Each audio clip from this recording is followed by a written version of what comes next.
Bien, sigamos entonces. ¿Hasta acá alguna pregunta?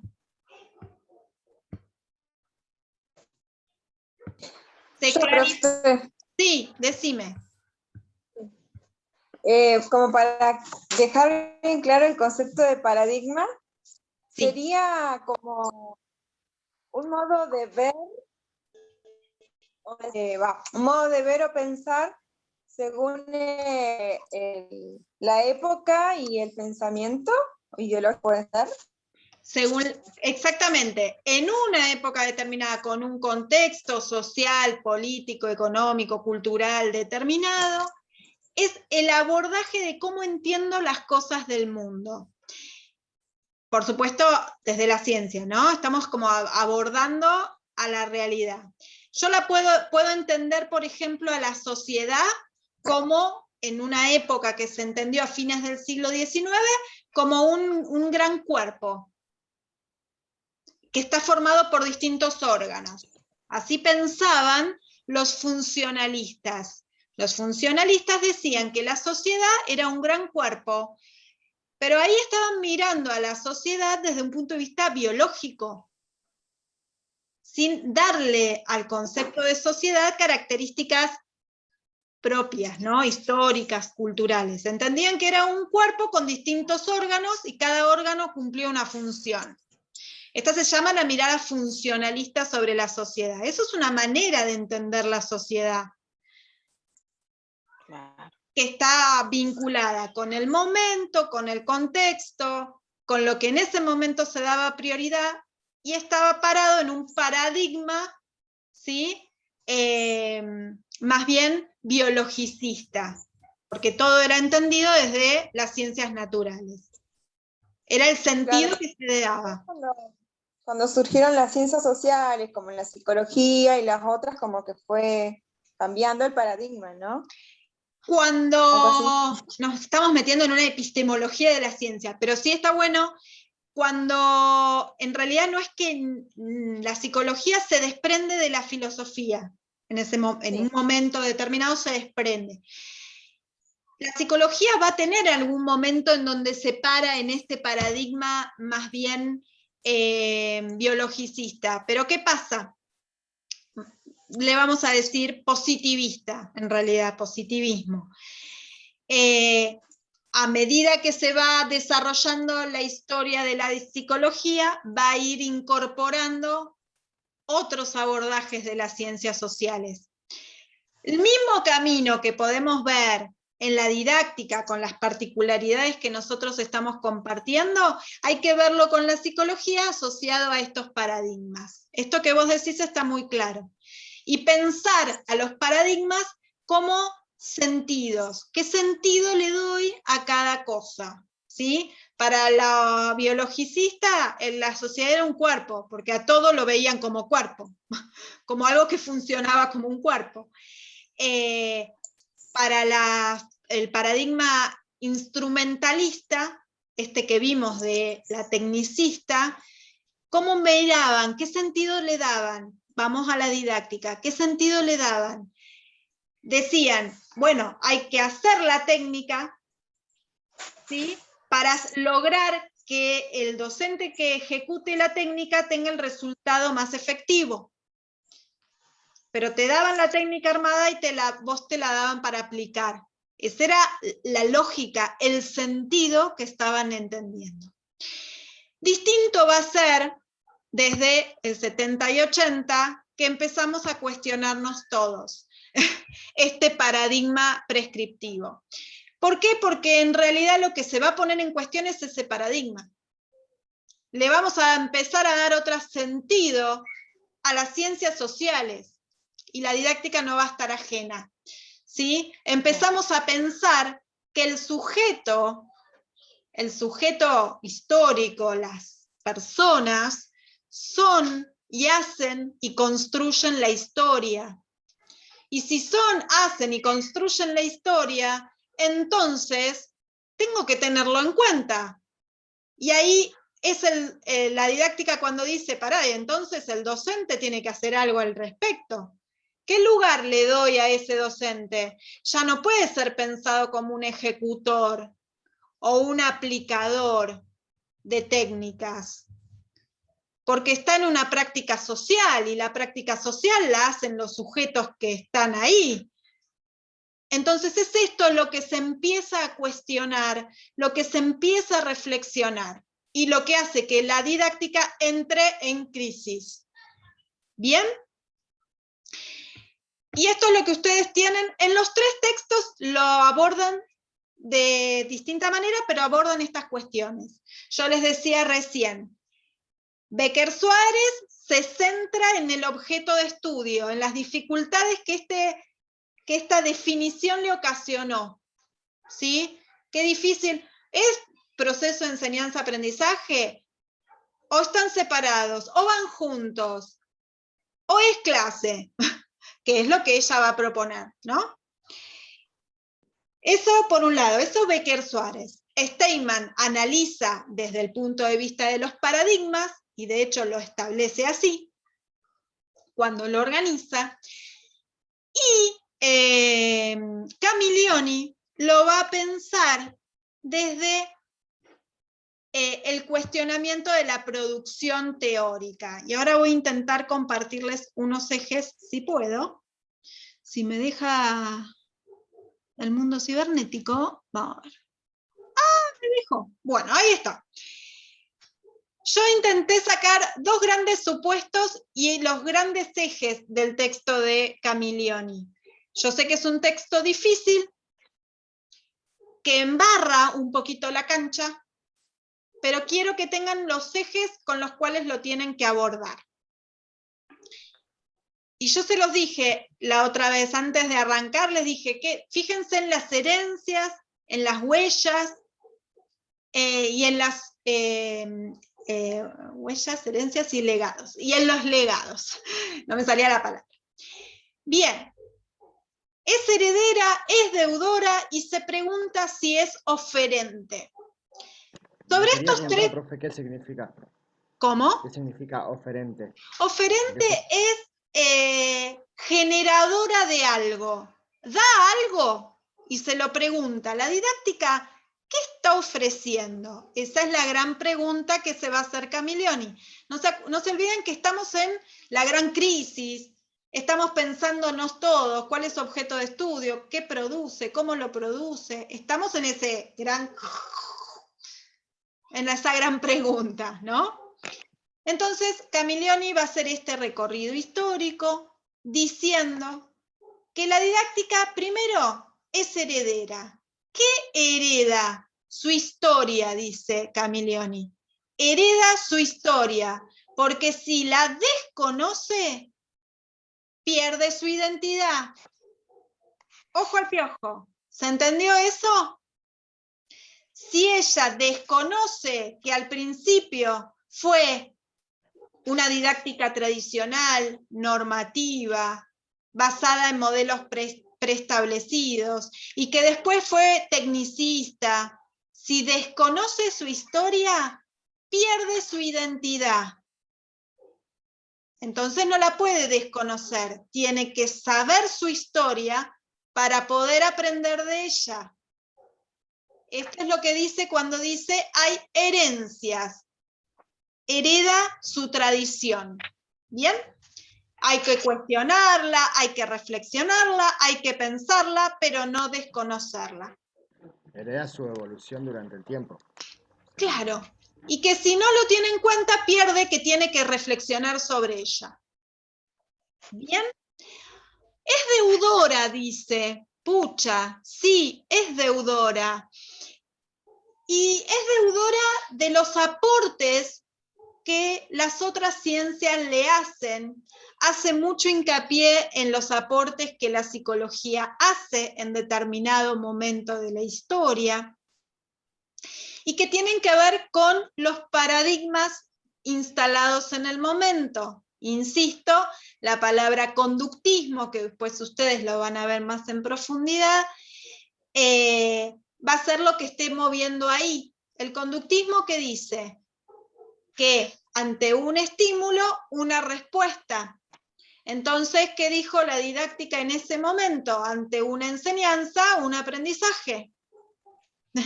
Si yo enseño, entonces el otro aprende, porque es causa-efecto. Así que hay que mirar la historia, los contextos y los aportes, dice Camillioni, sabiendo que hubo muchos aportes, que algunos fueron valiosos, que algunos fueron acertados y que otros deben repensarse, pero que sí son valiosos. Y poniéndonos en este escenario donde los sujetos construyen la historia y la enseñanza es una práctica social, necesitamos el aporte de muchas otras ciencias, de la sociología, de la historia, de la antropología. Necesitamos todas esas miradas, pero no para bajarnos lo que tenemos que pensar, sino para pensar desde sus teorías, para pensar la enseñanza más enriquecida. Entonces, es heredera de su propia historia, es deudora de los aportes de las otras ciencias que necesita la didáctica para entender la enseñanza. ¿Ahí se entendió lo de deudor? ¿Se entendió? Sí. Va queriendo. Sí. Bien. Ahora está puesto en interrogante. ¿Es oferente? ¿Qué produce la didáctica? ¿Produce? Dice Camillioni. Camillioni va a decir que es necesario que la didáctica, ahora ya posicionada en que es una ciencia con un objeto de estudio claro que es la enseñanza, con carácter de intervención social, tiene que producir. Entonces, tiene que ofrecer conocimiento. Y ahí es donde entramos, después volvemos a esta filmina, entramos a la que vimos nosotros hacia el final, posiciones actuales, ¿sí? A este paradigma que Steinman va a llamar interpretativo propositivo, que es producir teoría. Sí, perdón Martín. Esto es lo que usted decía, de que la didáctica ahora da herramientas para que el docente proponga y también piense su propia forma de enseñanza, por así decirlo. Claro, para entender la enseñanza, te da como formas de pensar esta enseñanza. Incluso ahora vamos a ver el video que nos va a clarificar un poco el de Steinman. El mismo Steinman habla con respecto a esto, ¿no? De las decisiones que se toman, ahora lo vamos a compartir. También en el texto da algunos ejemplos, en una parte. Sí, Steinman. tal cual. Y ahora voy a explicar por qué da esos ejemplos. Ahora nos metemos en esto. Digo, el paradigma interpretativo propositivo va a decir lo mismo que va a decir Camillioni. Va a decir, la didáctica tiene que producir teoría sobre la práctica de enseñanza contextualizada con los aportes de las otras ciencias, ¿sí? Porque la enseñanza es compleja, y ahora vamos a ver qué quiere decir compleja, pero digo, compleja porque está atravesada por muchas variables sociales, políticas, económicas, ¿sí? Todo lo que nosotros después nos vamos a ocupar de ver. No solo la explica, la describe y la trata de comprender, sino que entonces te va a dar orientaciones, como decía Martín, para que el docente pueda pensar o reflexionar sobre su propia práctica. Y sobre este pensar sobre su propia práctica es de lo que habla el video que vamos a ver. ¿Qué significa reflexionar sobre su propia práctica? Y es muy claro cuando dice que no significa ver si lo que hice estuvo bien o mal. No es eso, reflexionar sobre la práctica. Es pensar la enseñanza, qué la atraviesa, qué no la atraviesa, pensar los sentidos que le estoy dando, ¿sí? Y ahí es donde está parada la didáctica hoy, ¿sí? Entonces, quizás no... Ahí, Sí. ahí se para mucho en lo que es también tu, por así decirlo, tu grupo de alumnos, ¿no? A esto ayuda, dependiendo tu curso, la edad, dependiendo, ¿no?, las diferentes individualidades que tengas, tener esas herramientas para llegar a todos por igual. ¿A eso se refiere? De poder hacer, a ver, voy a ser como muy cuidadosa con las palabras para que nos quede como claro. De poder hacer la mejor propuesta, como dice ahí, a partir de decisiones fundamentadas. Tenés que tener en cuenta un montón de cosas, sí, como decís vos. Los sujetos y sus edades, pero no solamente sus edades evolutivas, también sus historias. Y esto es lo que van a ver ustedes en cuanto a cómo vemos a las infancias, ¿no? Porque no son todas las infancias iguales, sus realidades son distintas. Y ahí empieza a aparecer otra vez las construcciones sociales, las construcciones culturales. De hecho, las mismas que nosotros tenemos. Muy difícil de... A ver, ¿vieron a veces las grandes frases de los docentes? Ah, los chicos del fondo son unos barderos, son tremendos, ¿viste? Cuando se juntan en el fondo, son los del fondo. No me digan que nunca escucharon esa frase. Los del fondo no hacen nada. Si te vas al fondo, estás caratulado como el bardero del curso.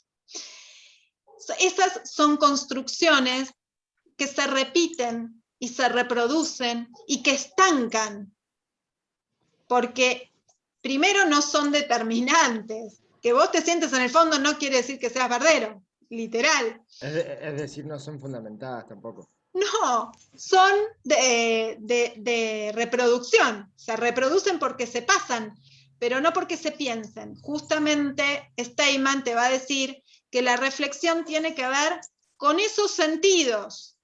O sea, no solo tiene que ver de si hice bien el power o no lo hice, tiene que ver con, ¿me pasó esto?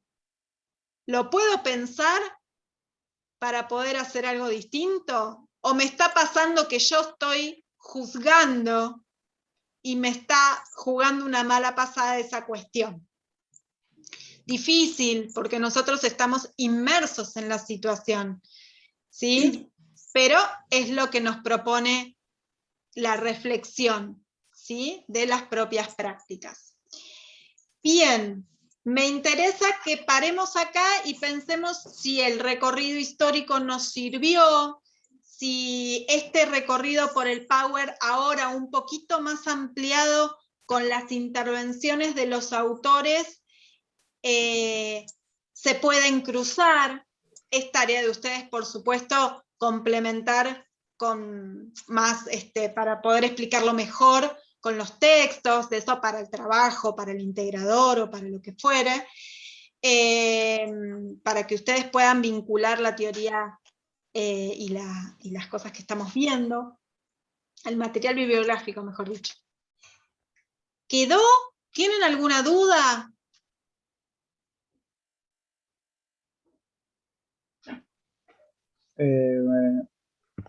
Para mí, esto es lo de el power que vimos recién, lo entendí mejor. Bien. Porque, bueno, vimos los tres textos y es como que abarca los tres y, bueno, lo entendí mejor. Bien, va quedando claro. Cuando Sí. ustedes puedan acceder a la plataforma, yo subí el programa. Ustedes cuando vean el programa y el cronograma, ¿sí?, que es clase por clase, los textos que vemos y las temáticas que trabajamos.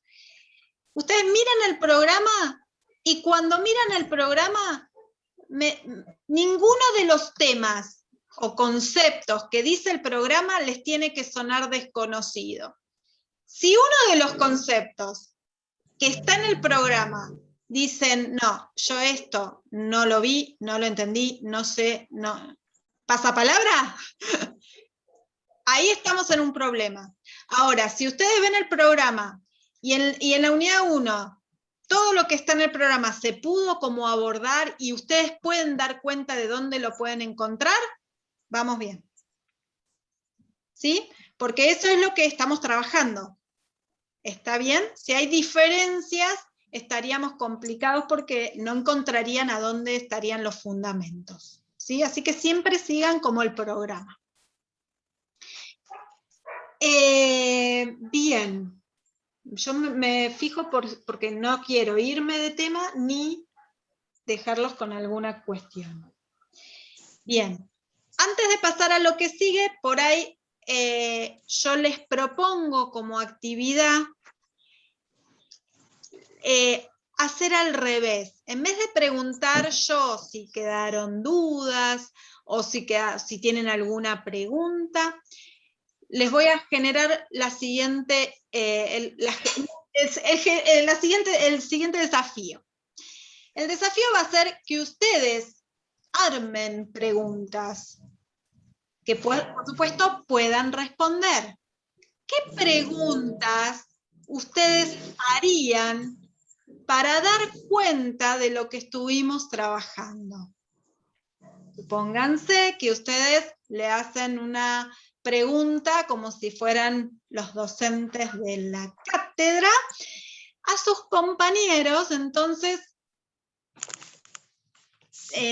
sus compañeros van a tener que dar respuesta y ustedes van a decir, buenísima tu respuesta, y yo te agregaría tal cosa o yo te complementaría con esta otra. ¿Se entiende? ¿Qué preguntas se harían o les harían? ¿Esto sería para ahora ya o para la clase que viene? Para que lo tengan, para que lo armen. ¿Sí? Ok. ¿Una pregunta nomás o varias? Y todas las que puedas. Total, te va a responder el otro. No. Okay. Cuanto más preguntas, mejor, va a ser más dinámico y nos va a servir como para que todo nos quede fresquito. Pero no quiero que las preguntas las haga yo porque parece que siempre soy yo la que hace las preguntas. Y vamos a cambiar esta cuestión. Son ustedes los que se hacen preguntas, ¿sí? Y cuanto más claridad tengan en la temática, las preguntas fluyen. O deberían fluir. ¿Sí? Bien, eso por un lado. Yo creo que pudimos como ir haciendo todo el recorrido. Ahora, nosotros avanzamos, seguimos avanzando y como incorporando más conceptos, ¿sí? En esta clase y en el encuentro que viene, vamos a cerrar desde dónde estamos pensando la didáctica y después ya nos vamos a ocupar de esta cuestión de la enseñanza con sus características y por qué, como Becker Suárez nos anticipa, algunos didactas hablan de que el objeto de estudio es la clase escolar, ¿sí? Vamos a meternos después en esa cuestión. Pero antes tenemos que cerrar todo esto, ¿no? Y ver cuál es la vinculación entre la formación docente y la práctica docente. ¿Sí? Para lo cual ustedes van a tener un texto de Davini que se llama La formación en la práctica docente. Y en el mismo yo les puse como que Steinman lo volvemos a retomar. Y ahí voy a lo que ustedes vieron que decía Steinman con respecto a la enseñanza de la didáctica y habla de la construcción metodológica, quizás anticipa algunas cuestiones. ¿Por qué lo hace? Porque Jorge Steinman es un didacta que se dedica a la enseñanza de nivel superior, ¿sí? Como si fueran, como ustedes, que están en un profesorado o en una universidad, ¿sí? Entonces, él analiza cómo enseñar didáctica en nivel superior. Es como si me explicara a mí cómo enseñar la didáctica para ustedes, ¿sí? Es como el análisis o la reflexión de la enseñanza de la didáctica como disciplina. Lo aclaro porque para que no se le mezclen los planos, ¿sí? La didáctica es una disciplina que estudia la enseñanza y produce conocimiento para los docentes. Ahora, este autor analiza cómo enseñar la didáctica en la formación docente. No es lo mismo, son distintos como planos, ¿sí? ¿Es la didáctica la misma? Sí, nada más que una está actuando para ser enseñada. ¿Se entendió o los enmarié? Más o menos. Quedó medio ensaladita. Bueno. Una consulta. El tema de las preguntas, ¿hay que hacerlas y hay que mandarlas? No, las vamos a retomar la vez que viene. Para la vez que viene necesito que ustedes hagan al menos, como decía Román, muchas preguntas, al menos 3. Digo, limitémonos. Ya veo que se matan a preguntas y los tengo que ir rescatando. Bueno. Al menos 3. Bien, entonces, les decía, nosotros nos vamos a ocupar de ver cómo y para qué en la formación del docente es necesaria la didáctica y cómo se vincula la formación docente y la práctica docente, y dónde está la didáctica en esa vinculación. Para eso tienen el texto de Davini, que ahora yo se los voy a pasar. ¿Bien?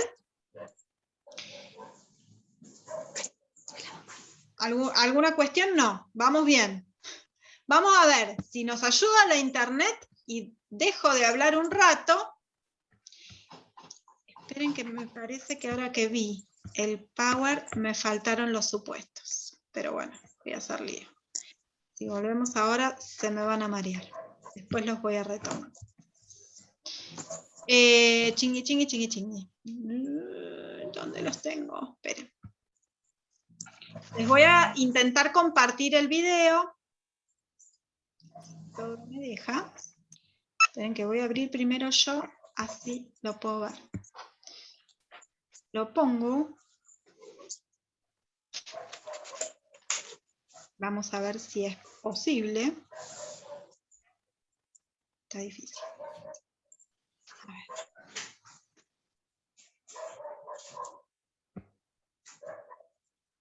A ver si lo logramos. No me voy a apurar porque si no después hago macana. Ahí, a ver. Verlo ven, a ver si se escucha.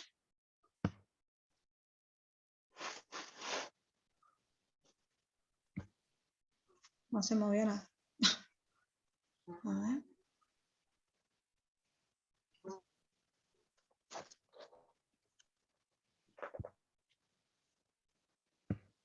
Reflexionar cuando enseñamos. La respuesta primera e inmediata sería, bueno, todos reflexionamos.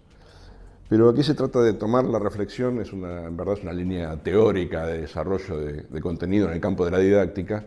Se trata de retomar la reflexión con una intencionalidad diferente al pensar ocasionalmente o al pensar en la cotidianeidad.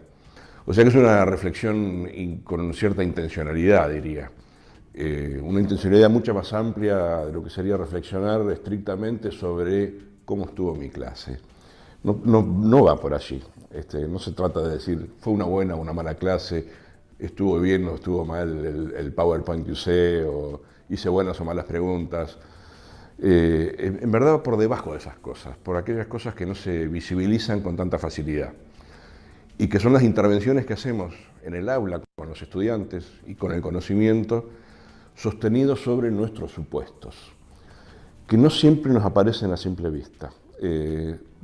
Por ejemplo, si yo cargo el supuesto de que el estudiante viene a las aulas a escucharme porque yo tengo el saber y él no lo tiene, y entonces me corresponde transmitírselo, mi formato de clase es un derivado de ese supuesto.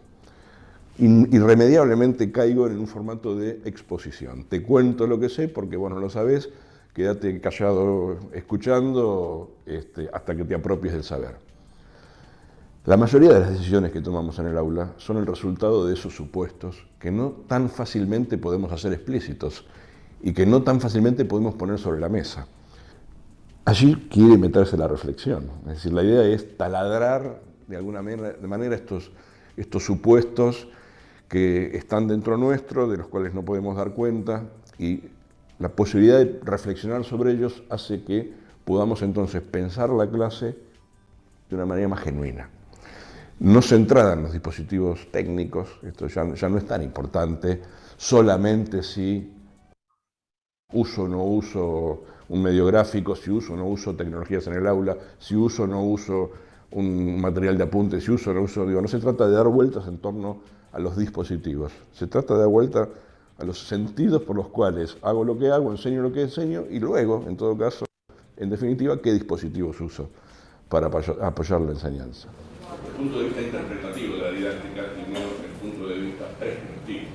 En eso estamos, en este ambiente que es hermoso. La verdad que esta universidad se respira un clima de producción de conocimiento, un clima de trato amable, un clima hermoso para hacer un taller de esta naturaleza. Hace ya unos meses que estoy vinculado con la universidad por otras cuestiones, por algunas consultas. Es el primer taller seminario que vamos a hacer, pero gustoso de sumar un granito de arena a la función que empieza a cumplir esta universidad en este medio, ¿no? Adentro de la universidad y afuera de la universidad se respira otro clima desde que la UNRAF está en Rafaela. Digo, no pasa inadvertida la presencia de una universidad. A ver, lo demás es una entrevista de la universidad, ¿no? Porque estaba dando clases ahí. Lo que más nos interesa a nosotros es esto que les anticipaba, ¿sí? Tiene que ver con el lugar que le vamos a dar a la reflexión y qué entendemos por reflexionar sobre nuestra propia práctica. No tiene que ver solamente con qué dispositivos uso o si la tecnología la estoy usando o no, sino con los supuestos con los que me manejo. Cuando hablo de los supuestos, hablo de este supuesto, por ejemplo. Entiendo que cada vez que enseño el otro aprende. Cuando yo le enseño, ¿causo el aprendizaje? Sí, no. Cuando hago la propuesta, ¿está ese supuesto de base? Porque si está ese supuesto de base, aunque diga que no, lo sigo pensando. Entonces, es lo más difícil lo más difícil que tenemos, ¿sí? Es sacar nuestra concepción a la vista y reflexionar sobre ella. Pero de esto se trata el lugar de un docente como profesional reflexivo. No es de cualquier lugar, es de este lugar. ¿Sí? Y esto lo vamos a seguir trabajando a partir también del texto de Davini. ¿Sí? ¿Les parece? Yo ahora se los voy a pasar. Tengo una mosca en casa que ando así como el matamosca. Voy a ver. Vengo aplaudiendo por todos lados. Bueno, entonces, y yo les quería mostrar, porque algunos tuvieron dificultades antes de que se nos corte, con el Drive. El Drive, a ver si puede compartir. Espere. Tuvieron dificultades, quería mostrárselo antes de que se nos haga el lío.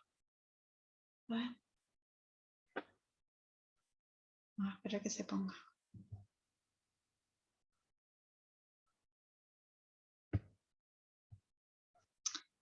Pero.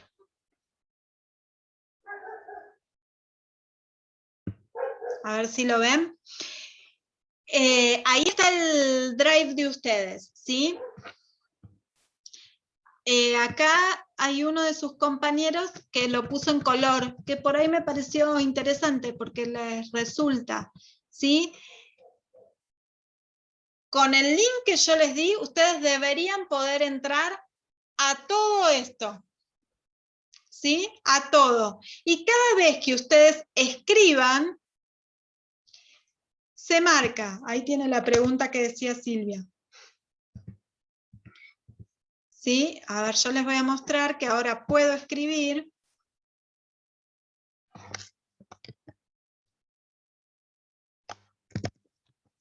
Ahí. Yo escribo ahí, no en los comentarios, ¿sí? Para que quede, yo escribo acá. Si yo quiero agregar un comentario al lado de una de las apreciaciones, lo que tienen que hacer es habilitar el espacio de comentarios. Acá Silvia, por ejemplo, comentó, me parece que lo puso primero acá y después lo volcó acá.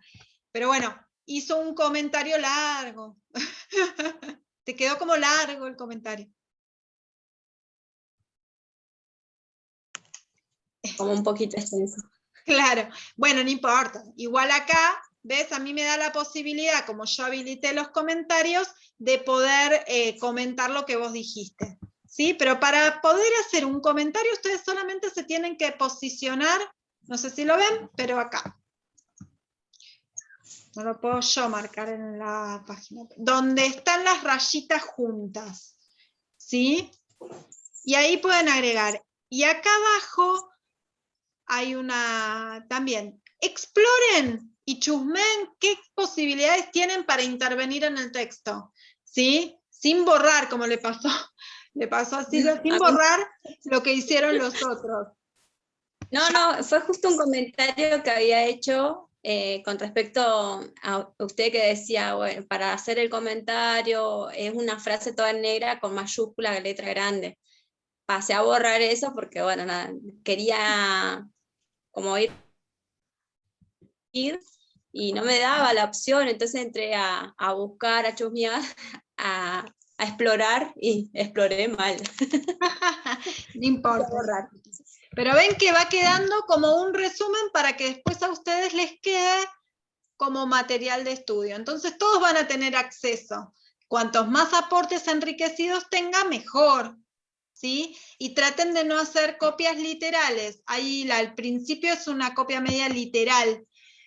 Porque las copias literales lo que tienen es que después, si no las saben explicar, no les sirven. ¿Sí? Profe, disculpen, consulta. ¿Viste el de Steinman Jorge? Yo lo leí porque quería agregar algo más, pero lo vi bastante completo, o sea, lo vi porque quería seguir agregando, porque iba quedando el texto, pero a medida ya no sé qué más se le podría agregar. No, no es tan largo.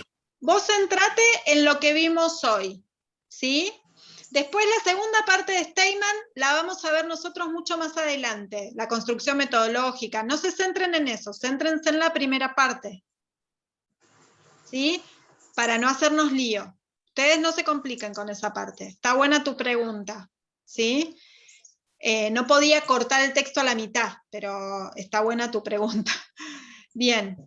Se nos va a cortar y no quisiera tener que obligarlos a un nuevo encuentro, a una nueva reconexión. Así que cualquier duda seguimos por el WhatsApp y cualquier cosa me siguen consultando por ahí. ¿Sí?